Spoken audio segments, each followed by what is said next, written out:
ng kanyang panununtok. Kaya binabantayan po ng marami ang mga laban nitong si AJ Banal. I think everything is ready para po sa labang ito. Umakyat na tayo sa ring para sa introductions by our ring announcer, Rico Navarro. Ladies and gentlemen, here we go. The Battle of Cebu, Moments of Truth, brings you your next battle of the evening. 8 rounds of boxing in the super flyweight division. Presenting first the boxer to my right, fighting out of the blue corner, wearing the red trunks with a white trim. He weighed in at 118 pounds. His record, 15 wins, 2 losses, with 11 of his wins coming by way of knockout. He's a former PABA super flyweight champion, fighting out of Bangkok, Thailand. Ladies and gentlemen, let's welcome Comrade 3K Battery. His opponent across the ring to my left, fighting out of the red corner and wearing the black trunks. He weighed in at 116 and 1/2 pounds. His record, a perfect one. 11 wins, no defeats with 1 draw, with 9 of his wins coming by way of knockout.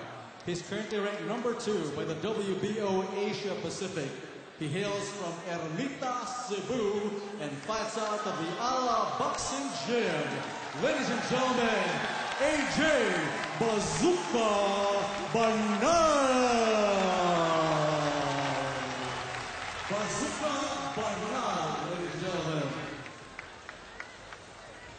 Our judges for this bout are Noel Flores, Edwin Barrientos, and Edward Ligas. Referee, the man in charge of this bout, Mr. Tony Pezons. 8 rounds of boxing.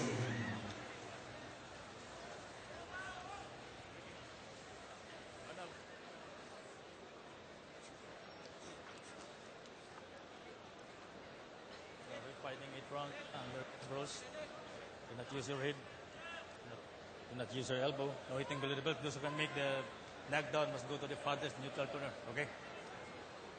All right, short and sweet ang instructions ni referee Tony Pezons, another veteran referee in boxing. Marahil na pakinggan po niya yung judges, pagpapakilala sa mga judges, Ben Cesario, Noel Flores, and Edgar Ligas. Puro po mga taga-Pilipinas. At yung narinig ni marahil din, yung pagsalubong sa pagpapakilala kay AJ Banal. Talagang hiyawan at palakpakan yung mga tao dito. Sapagkat kilala po ito si AJ Banal dito. Taga-Ermita ito. Ermita, Maynila. Ermita, Cebu. It's one of those districts na medyo marami pong mga kapos sa buhay. Pero talagang mga survivor ang mga tao dyan. Marami po tayong mga boxing fans dyan. Although, AJ Banal traces his roots to Bohol, na kung saan taga-Rundin yung isa pang popular na boksingero na lalaban din mamaya, si Ray Boom Boom Bautista. Schedule for weight tayo. This is in the super flyweight division. Ang weight limit at 115 pounds. Also called the junior bantamweight division. That's right. This is the division where Jerry Peñalosa won his World Boxing Council Championship. Si Banal, last 4 fights, all against foreigners, all wins. At maraming nga nagsasabi, parang naubusan na ng local competition ito. Kanya, ang kanyang manager, si Michael Aldeguer, really has had to go overseas to find foreign opponents para kay AJ Bazooka Banal. Big test for him because ang nakakalaban niya ngayon, isang veterano. As we said, he has beaten all of his Filipino opponents so far and they number over 10. Alam mo, natutunan ko na sa pagpapanood ko rito, sa kakapanood ko rito kay AJ Banal, hindi ka pwedeng kumurap. Hindi ka maaaring malingat. Sapagkat at any given moment, something explosive might happen. Doon, yung malakas na kaliwa na yun. Ilan na nakita kong napabagsak ni AJ Banal na ilang minuto muna ang dumadaan bago makatayo. Ganun po kalakas manuntok ito si AJ Banal. Well, very aggressive si AJ, no? And as you see, he strikes you with combinations. He comes at you, so he puts a lot of pressure on his opponents.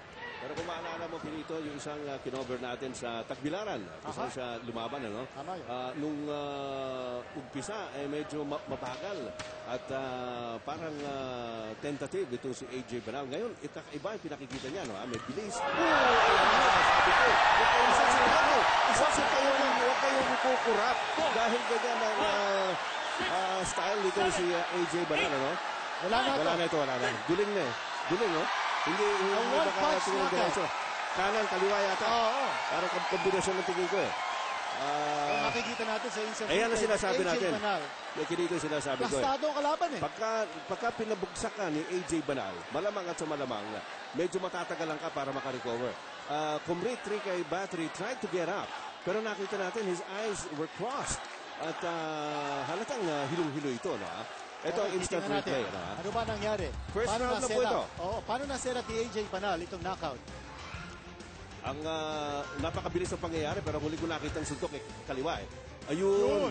Oh, yung kaliwa na yon. Just one punch. Oo, yung kanan pala, sa balikat tumama. Oo. Pagkatapos, nalingat nga itong si Kumrit. Ayan, no? Sakol eh. Oo. Watch it again Ito yung from another kanan. angle. Ayan yung kanan, no? Pagkatapos, yung Yun! kanan, kaliwa. Oh. One punch knockout scored by AJ Banal using that left hand smack on the face. Pero sinasabi Grabe natin, power, ha? huwag nyo sabihin hindi namin kayo winarning. Ano, no? Oo. Sinabi ko, huwag kayong kukurap, huwag kayong malilingat. Sapagkat at any given time, itong si AJ Banal may just unload that power punch. Nakita ko na po nakapagpa-knockout ito ng kaliwa, ano? Nakita ko na rin magpa-knockout siya ng kanan. Parehong Tama yun. ano yan, Oo. parehong And he nakakatakot. has worked on that. Kaliwete siya, Oo. mga kaibigan, pero in the gym, he also works in his right hand. So yung power niya evenly distributed between his left and right. At That's nakita right. natin, ito yung kalaban niya, veterano, si Comrit, medyo nakabukas din ang kanyang depensa. Bukang buka. Oh, and Comrit tried to hit Banal, left himself open for a counter. Nagmintis yung kanan ni Banal but found his range Nakababa with a perfect left hand straight flush in the face. But Paksak. it's good to see that Kumrit is up and about and he looks okay. Mabilis naman kaagad yung reaction dito. Ano? The medical staff was in the ring right away. Okay, maikli, ha? Masyado maikli. Yung labang yun right in the first round. Here's the official time. Ladies and gentlemen, we have the official time. At 2 minutes and 11 seconds of round one, we have a winner by knockout and still undefeated, AJ Bazooka Banal. Bazooka Banal, ladies and gentlemen. Kaya po na sinabi ng ating ring announcer na si Rico Navarro, he remains undefeated, AJ Bazooka Banal, with 12 wins, 1 draw, and 10 of those 12 wins were via knockout, including this one. Nakikita po natin si Eric Gomez at Michael Aldeguer, manager ni AJ Banal. Congrats.